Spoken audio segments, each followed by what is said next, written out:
Hello friends, स्वागत है आपका इस चैनल पे। तो आज के इस वीडियो में हम पढ़ेंगे फंक्शन के बारे में, जो कि बहुत ही इंपॉर्टेंट पार्ट है सी लैंग्वेज का। जो हमारा लास्ट वाला वीडियो था उसमें हमने लूप्स के बारे में पढ़ा था। दो तरह की लूप्स रहती है, फॉर लूप और व्हाइल लूप। ये दोनों भी बहुत इंपॉर्टेंट है। अगर वो आपको अच्छे तरीके से आते हैं तो आप जब आगे प्रोग्राम सॉल्व करेंगे तो आपको ही सॉल्व करने में आसानी जाएगी। अगर आपने वो वीडियो अभी तक नहीं देखे होंगे तो आप वो वीडियो देख लीजिए। मैं आपको उसकी लिंक डिस्क्रिप्शन में दे देता हूँ। मतलब आपको आने वाले जो वीडियोस रहेंगे वो उसको अच्छे तरीके से आपको समझ पाएंगे। तो आज की इस वीडियो में हम फंक्शन के बारे में पढ़ेंगे, क्यों फंक्शन हमें ज़रूरत है, क्यों फंक्शन के मतलब टाइप्स पढ़ेंगे, और मतलब किस तरीके से फंक्शन का यूज़ होता है प्रोग्रामिंग लैंग्वेज में, तो उसके बारे में हम पढ़ेंगे। तो कुछ पॉइंट्स हम अभी देखते हैं फिलहाल। तो सबसे पहले main brackets in C program is also a function. Each C program must have at least one function which is main. तो ये जो हमारा फर्स्ट वाला पॉइंट है, तो इस पॉइंट का यह कहना है कि जो मेन एक फंक्शन तो रहता ही है, each C program must have at least one function which is main. तो ये जो हमारा मेन फंक्शन रहता है वो ऑलरेडी प्रेजेंट रहता है। मतलब वो जब भी कोई प्रोग्राम हम लिखते हैं तो उसमें मेन फंक्शन लिखना बहुत ही ज़रूरी होता है। अगर आप वो मेन फंक्शन का यूज़ नहीं करेंगे तो आप प्रोग्राम आगे लिख नहीं सकते। फिर ईच सी प्रोग्राम मतलब हर एक सी प्रोग्राम में एक से ज़्यादा फंक्शन तो रह सकते हैं, लेकिन आपका जो एक मेन फंक्शन रहेगा वो कंपलसरी होना चाहिए। A function can call itself is known as recursion. तो ये जो रिकर्शन वाला पार्ट है ये हम आगे जब लेक्चर आगे जाएगा तो हम उसके रिकर्शन के बारे में अलग से पढ़ेंगे। तो अभी आप सिर्फ इतना ध्यान रखिए, अ फंक्शन कैन कॉल इटसेल्फ। अगर फंक्शन ने खुद का ही कॉल खुद से करा तो उसको हम रिकर्शन कहते हैं। वो आगे जब हम पढ़ेंगे डिटेल में तो उसके बारे में मैं आपको बताऊँगा। A function is a block of statement that performs a specific task. तो देखिए जो फंक्शन रहता है वो किसी ना किसी यूज़ के लिए हम उसका यूज़ करते हैं फंक्शन का। तो देखिए जैसे हमने मेन फंक्शन के बारे में देखा था, तो मेन फंक्शन में हम कई कई बार हम सिंपल इंटरेस्ट को कैलकुलेट करते थे, कभी कभी एडिशन, कभी सब्ट्रैक्शन, और फिर किसी और के लिए। तो हमने देखा था कि हम पहले मेन फंक्शन लिखते थे, फिर उसके कुछ स्टेटमेंट रहते थे। तो वो जो स्टेटमेंट रहते वो कुछ ना कुछ एक स्पेसिफिक टास्क परफॉर्म करते थे। जैसे हमने एक सिंपल इंटरेस्ट सॉरी जैसे हमने एक सिंपल इंटरेस्ट का एक प्रोग्राम देखा था उसमें कि हमने पहले सिंपल इंटरेस्ट के बारे में थोड़े बहुत स्टेटमेंट लिखे थे। फिर उसके बाद उसने कुछ मतलब पहले इनपुट लिया, फिर उसको स्कैन करा, फिर उसके बाद उसमें एडिशन मल्टीप्लिकेशन जो करना था वो फार्मूले का यूज़ करके, और फिर उसने उसके उसके बाद उसने हमें रिजल्ट दे दिया। तो फंक्शन का यही काम है कि वो कुछ ना कुछ एक स्पेसिफिक टास्क परफॉर्म करता है। ठीक है। फिर उसके बाद इसके दो टाइप रहते हैं, एक रहता है प्री डिफाइन और दूसरा रहता है यूज़र डिफाइन। तो देखिए जो predefine standard library function रहते हैं, मतलब जो ऑलरेडी हेडर फाइल में प्रेजेंट रहते हैं, these are the function which are already have a definition in the header file, like .stdio.h। यहाँ पर ये गलत होता हुआ, तो जो हेडर फाइल है stdio.h नाम की एक हेडर फाइल रहती है उसमें होता है। यहाँ पर stu होगा तो ये गलत है, ये वाली हेडर फाइल सही है stdio.h। तो stdio.h नाम की एक हेडर फाइल रहती है। ऐसे बहुत सारे हेडर फाइल्स रहते हैं, लेकिन जनरली हम stdio.h हेडर फाइल का यूज़ करते हैं। तो इसमें या ये जो फंक्शन है, चार फंक्शन जो प्रिंटफ, स्कैनफ और ये दो और फंक्शन है, तो ये ऑलरेडी प्रेजेंट रहता है। मतलब इसका आप डायरेक्टली यूज़ कर सकते हैं। इसको बोलते हैं हम pre defined function. Pre defined function मतलब ऐसे फंक्शन जो ऑलरेडी प्रेजेंट रहते हैं। ठीक है। और फिर जो यूज़र डिफाइंड रहते हैं, the function that we create in a program are known as user defined function. मतलब प्रोग्राम में हमारी ज़रूरत के हिसाब से जो हम फंक्शन डिफाइन करते हैं उसको हम यूज़र डिफाइंड फंक्शन कहते हैं। तो जनरली दो टाइप के रहते हैं। तो अभी हम जनरली जब भी प्रोग्राम लिखेंगे तो हम इसका तो यूज़ करते हैं, प्री डिफाइन लाइब्रेरी फंक्शन का तो यूज़ हम ऑलरेडी करते ही है। तो अभी हम जब आगे कुछ हायर लेवल के जब प्रोग्राम देखेंगे तो उसमें हम यूज़र डिफाइंड फंक्शन का भी यूज़ करेंगे, मतलब जो हम हमारे लिए यूज़ करते हैं। ठीक है। फिर अभी कुछ और पॉइंट्स है। और C program is a collection of one or more function. तो देखिए वन और मोर फंक्शन, तो देखिए जो हमारा एक फंक्शन रहता है मेन फंक्शन, वो तो ऑलरेडी प्रेजेंट रहता है।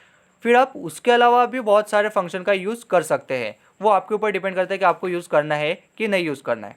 A function gets called when the function name is followed by semicolon. तो देखिए जो फंक्शन अपने आप को बुलाता है तभी बुलाता है जब उसका नाम और फिर उसके बाद हम सेमीकोलन देते हैं। समझो कि हमारे फंक्शन का नाम है अर्जेंटीना, सो अर्जेंटीना, और फिर उसके बाद आता है सेमीकोलन, तो तब वो फंक्शन का कॉल होता है। जब मैं आगे इसके बारे में एक एग्जांपल लूँगा तो आपको बताऊंगा कि सेमीकोलन का यूज़ क्या होता है।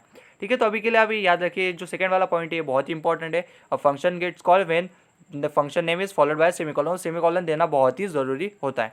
फिर जो हमारा नेक्स्ट पॉइंट है, a function is defined when a function name is followed by pair of brackets in which one or more statement में बी प्रेजेंट।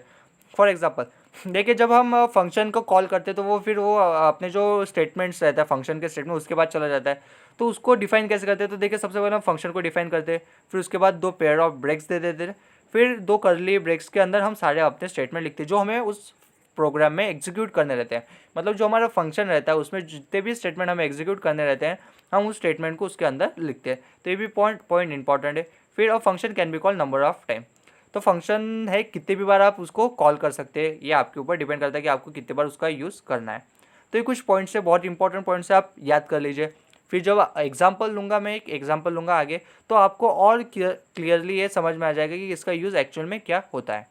ठीक है, तो अभी देखेंगे अ function can be called from other function but a function can not define in other function. तो देखिए ये जो पॉइंट है बहुत ही इंपॉर्टेंट पॉइंट है, तो आप इसको याद ही कर लीजिए। तो मैं आपको बताऊंगा कि इसका कहना क्या है। A function can be called from other function. तो देखिए जब भी आप फंक्शन लिखते हैं और अगर आपको किसी दूसरे फंक्शन को बुलाना है तो आप फंक्शन के अंदर दूसरे फंक्शन को कॉल कर सकते हैं, लेकिन आप उसके अंदर किसी फंक्शन को डिफाइन नहीं कर सकते। तो यहाँ पर देखिए हमने एक एग्जांपल लिया हुआ है, एक मेन फंक्शन है, एक हमारा मेन फंक्शन है। ठीक है, तो हमने मेन फंक्शन के अंदर एक और दूसरा फंक्शन डिफाइन करा हुआ है जो कि बिल्कुल गलत है। आप इस तरीके का यूज़ नहीं कर सकते। आप उसके अंदर उसको बुला सकते हैं, मतलब हमने मेन फंक्शन लिया और अभी हमें अर्जेंटीना फंक्शन को बुलाना है तो आप उसको बुला सकते हैं, तो आप वो उसके अंदर लिख सकते हैं। लेकिन अगर आप उस फंक्शन को ही इसके अंदर डिफाइन कर रहे हैं तो ये गलत है, ये आप इसका यूज़ नहीं कर सकते। ये इस स्टेटमेंट का कहना है, ये बहुत ही इंपॉर्टेंट स्टेटमेंट है, ये आपको याद रखिए। क्योंकि कई बार क्या क्या होता है पता है क्या, हम फंक्शन के अंदर फंक्शन को डिफाइन करते हैं फिर उसके उस स्टेटमेंट भी लिखते हैं जो कि बिल्कुल गलत होता है, जिससे आपके प्रोग्राम में बहुत से एरर आते हैं। तो उस एरर से बचने के लिए हमें ये पॉइंट याद रखना बहुत ही ज़रूरी है। ठीक है, आपको उस फंक्शन को बुलाना रहा तो आप यूज़ कर सकते हैं, लेकिन अगर आप उसके अंदर डिफाइन नहीं कर सकते, ये बहुत ही इंपॉर्टेंट पॉइंट है, आप इसको याद कर लीजिए। फिर why we need function in C, ये बहुत लोगों को क्वेश्चन आ रहा होगा कि हम सी का यूज़ क्यों करते हैं। तो देखिए improves the reusability of code, same function can be use in any program then writing the same code from sketch.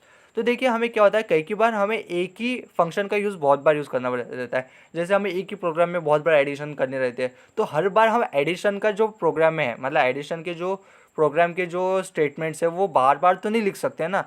तो उसको रिड्यूस करने के लिए हम क्या करते हैं, किसी एक पहले से एक मतलब यूज़र डिफाइंड फंक्शन बना लेते हैं ऐड करके, और फिर उस फंक्शन को हम हर बार बुलाते हैं जितने भी बार हमें एडिशन का यूज़ होता है। ये एक एग्जाम्पल के तहत मैंने आपको बताया। लेकिन आप इतना ध्यान रखिए कि जब भी आप अगर मतलब आपको एक ही फंक्शन मतलब एक ही चीज़ का यूज़ अगर बार बार यूज़ करना पड़ रहा है तो आप एक फंक्शन डिफाइन कीजिए, यूज़र डिफाइंड फंक्शन, और उस फंक्शन को आप हर बार बुलाएं। मतलब आपने वो जितना बड़ा कोड लिखा वो आपको बार बार लिखने की ज़रूरत नहीं होती है। ठीक है, इससे क्या होता है, reduce the size of the code, जिससे क्या होता है जो तुम्हारा कोड रहता है वो क्या होता है, रिड्यूस होता है। Duplicate states of statement can be replace by function call. तो देखिए आप जब एक ही प्रोग्राम को बार बार लिखेंगे तो उसके क्या होता है, डुप्लीकेट सेट तैयार हो जाते हैं उसमें। तो उसको रिड्यूस करने के लिए हम फंक्शन का कॉल कर सकते हैं। मतलब वो एक जो डुप्लीकेट सेट, जो सेम वाले हमारे डुप्लीकेट सेट्स हैं जो हम बहुत बार यूज़ कर रहे हैं, तो हम उसको एक फंक्शन का नाम दे देते हैं, और जब भी हमें उस फंक्शन की ज़रूरत रहती है तो हम उस फंक्शन को बुला सकते हैं। तो इसलिए हमें सी की बहुत ही मतलब जो फंक्शन की बहुत ही ज़्यादा ज़रूरत है सी लैंग्वेज में। ठीक है, तो अभी हम फंक्शन को बुलाते कैसे हम उसके बारे में देखेंगे। तो मैंने यहाँ पर एक फंक्शन लिखा हुआ है, ये पहले यहाँ से यहाँ तक पूरा आता है और फिर उसके बाद इधर से कंटिन्यू होता है। ठीक है, तो मैंने यहाँ पर सिर्फ मेन ही लिखा हुआ है, हेडर फाइल वाला लिखा नहीं है, तो आप उतना ध्यान रखिए। देखिए तो सबसे पहले क्या है, मेन को हमने बुलाया, जो हमारा मेन फंक्शन है उसके स्टार्ट करें। फिर क्या है, printf slash n I am in main. तो देखिए सबसे पहले हम प्रिंटफ क्या करेंगे, slash n I am in main. तो सबसे पहले आउटपुट पे देखिएगा आई एम इन मेन। फिर उसके बाद क्या है, इटली ब्रैक्स और फिर उसके बाद सेमीकोलन। देखिए यहाँ पर ब्रैक्स और सेमीकोलन है, सेमीकोलन यानी कि हमने फंक्शन को बुलाया है। तो यहाँ पर हमने इटली नाम के फंक्शन को बुलाया। ठीक है, तो ये क्या होगा यार, ये इटली नाम का फंक्शन आएगा, फिर उसके बाद सेमीकोलन के बाद सीधा ये इटली के पास चला जाएगा, मतलब ये वाले फंक्शन के पास आ जाएगा। फिर यहाँ पर फंक्शन पर आने के बाद वो जो उसके स्टेटमेंट है वो एग्जीक्यूशन होना स्टार्ट हो जाएगा। मतलब क्या हो जाएगा, फिर उसके बाद यहाँ पर उसका एक ही स्टेटमेंट है, print F I am in Italy, फिर वो यहाँ पर प्रिंट करेगा। फिर देखिए इसका जो स्टेटमेंट है, इसके अंदर जो सारे स्टेटमेंट वो सारे स्टेटमेंट क्या होंगे, एग्जीक्यूट होंगे। फिर उसके बाद क्या आता है, सेमीकोलन, मतलब यहाँ पर क्या हो जाएगा, वो यहाँ पर समाप्त होता है। फिर यहाँ पर समाप्त होने के बाद फिर से क्या कहाँ पर आ जाएगा, जहाँ पे हमने ख़त्म किया था, मतलब ये जो पूरा फंक्शन है जहाँ पर समाप्त हुआ वहाँ पर फिर से वापस आएगा।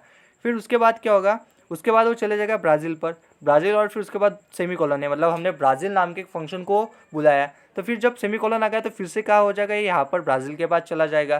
ठीक है, ब्राज़ील के बाद चले जाने के बाद उसके ब्राज़ील फंक्शन के अंदर जितने भी स्टेटमेंट है वो एक के बाद एग्जीक्यूट होना स्टार्ट हो जाएंगे। तो एग्जीक्यूट होना स्टार्ट हो जाएंगे तो एग्जीक्यूट क्या है, इसके अंदर प्रिंट है slash n I am in Brazil, तो एक लाइन छोड़ेगा और फिर उसके बाद I am in Brazil print करेगा। फिर यहाँ पर वापस आ गया, फिर वापस इसके सारे जो स्टेटमेंट एग्जीक्यूट हो गए, स्टेटमेंट होने के बाद ब्राज़ील नाम का फंक्शन ये पूरे तरीके से एंड हो गया। फिर उसके बाद वापस जहाँ पर वो खत्म हुआ था उधर वापस चला जाएगा, मतलब यहाँ पर सेमीकोलन के पास वापस आ गया। ठीक है, सेमीकोलन के पास वापस आ गया। फिर क्या हो जाएगा, फिर अर्जेंटीना नाम का एक फंक्शन हमने बुलाया। फिर देखिए यहाँ पर सेमीकोलन है। ठीक है, तो अर्जेंटीना नाम का फंक्शन बुलाया, तो सेमीकोलन के बाद वो अर्जेंटीना के बाद चला जाएगा। फिर उसके अंदर की जितने भी सारे स्टेटमेंट है वो सारे स्टेटमेंट एक के बाद क्या हो जाएंगे, वो एग्जीक्यूट हो जाएंगे। फिर एग्जीक्यूट होने के बाद इसके जब दोनों भी ये कर्ली ब्रैकेट्स कंप्लीट हो जाएंगे तो वापस वो उसके पास आ जाएगा, मतलब जहाँ से हमने गए थे मतलब इस सेमीकोलन से जब हम अर्जेंटीना के पास गए थे तो वापस यहाँ पर आएगा। ठीक है, तो ये होगा कॉलिंग ऑफ अ फंक्शन। तो मैं आपको ये अब इसको बताऊंगा हमने इसको क्या करा है। तो देखिए जो हमारा आउटपुट है, तो जिसको लिखा तो हमारा जो आउटपुट वो क्या है देखिए, तो जो सबसे पहले क्या आएगा, आई एम इन मेन। ठीक है, तो सबसे पहले आ गया आई एम इन मेन। फिर उसके बाद क्या है, फिर उसके बाद आएगा इटली नाम के फंक्शन को बुलाया, तो ये यहाँ पर चला गया। इसके अंदर क्या स्टेटमेंट था, I am slash n I am in Italy. तो देखिए स्लैश एन यानी कि एक लाइन छोड़ेगा, फिर आएगा आई एम इन इटली, फिर आई एम इन इटली प्रिंट हो गया। ठीक है, उसके बाद क्या हो जाएगा, यहाँ पर ये कंप्लीट हो गया, दोनों ब्रैकेट्स कंप्लीट हो गए। फिर वापस सेमीकोलन के पास आ जाएगा। फिर सेमीकोलन के पास आने के बाद आएगा ब्राज़ील वाला, फिर ब्राज़ील वाले फंक्शन पे चला जाएगा। ब्राज़ील वाला स्टेटमेंट क्या है, इसमें स्टेटमेंट क्या आ रहा है, आई एम इन ब्राज़ील। फिर उसके बाद क्या हो जाएगा, आई एम इन ब्राज़ील प्रिंट होगा। ठीक है, आई एम इन ब्राज़ील प्रिंट हो गया। यहाँ पर आप देख सकते हैं ये हमारा आउटपुट है। फिर उसी के साथ फिर उसके बाद आता है, फिर यहाँ पर कंप्लीट होने के बाद फिर वापस आएगा, फिर सेमीकोलन के बाद नेक्स्ट फंक्शन आ रहा वाला अर्जेंटीना वाला क्या है statement, I am in Argentina. तो एक के बाद एक स्टेटमेंट प्रिंट होते जाएंगे और इससे क्या होगा, हमारा पूरा फंक्शन पूरे जो प्रोग्राम है एग्जीक्यूट हो जाएगा। फिर उसका आउटपुट इस तरीके से दिखेगा, आई एम इन मेन, अगले line I am in Italy, अगले line I am in Brazil, अगले line I am in Argentina.